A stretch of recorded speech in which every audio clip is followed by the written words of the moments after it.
This was one of the few days each year when Andy was at work. Casually, he sprinkled water onto the landing of the mall's high staircase. He limbered himself up and began his theatrical breathing exercises. Acting hadn't worked out for Andy. He'd been a high school thespian and pursued theater well into college, until his parents' money ran out. His training and talents hadn't gone to waste. Andy found a livelihood far more lucrative, and with better hours than that of a struggling actor. Andy was a slip-and-fall artist, a professional victim. He had learned to turn his theater skills towards convincing juries of imagined injuries. It took a while to build himself up. At first, Andy brought pocketed bones into restaurants just to get a free meal. But it didn't take too long to rack up an impressive Rolodex of ambulance-chasing lawyers and script-forging doctors. Andy's first big score came when he noticed an ice cream parlor with a steeper-than-average stairway from the parking lot. An average con man might have pulled a simple slip, fall, and sue, but Andy was classically trained. A costume cane and a forged doctor's note added to the effect when Andy came tumbling down those concrete steps.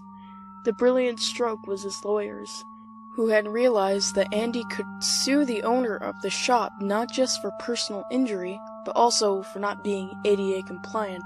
That had been years ago, and Andy was still receiving his monthly settlement checks. Afterward, lawsuits, especially class actions, became Andy's bread and butter. He'd purposefully driven his Toyota into a streetlight, blaming the incident on a faulty accelerator. The jury was told that Andy would never walk again.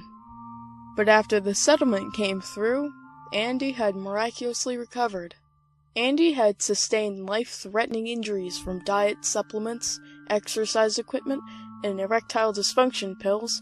He'd fallen down more stairs and been hit by more cars than anyone else in the city. Andy took one last glance down the mall's stairs, making sure there was a clear path and plenty of witnesses below.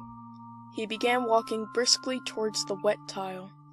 He brought his feet up and made sure to twist his face into a mask of fear and surprise. Tucking into an impact-absorbing shape, Andy tumbled more or less harmlessly down the flights of stairs onto the floor below. He kept his face contorted in pain and glanced around to gauge the public's reaction. A man was already running up to Andy's landing site. "Somebody get help!" the man called as he knelt down next to Andy's prone form. Andy looked up at the Good Samaritan and experienced an instant rush of recognition. A worried face from behind an ice cream counter, a distraught figure in the witness stand, a signature on settlement checks. Andy tried to speak, but the man clamped his hand down over Andy's mouth with surprising strength. The man's other hand twisted Andy's head in an unnatural direction.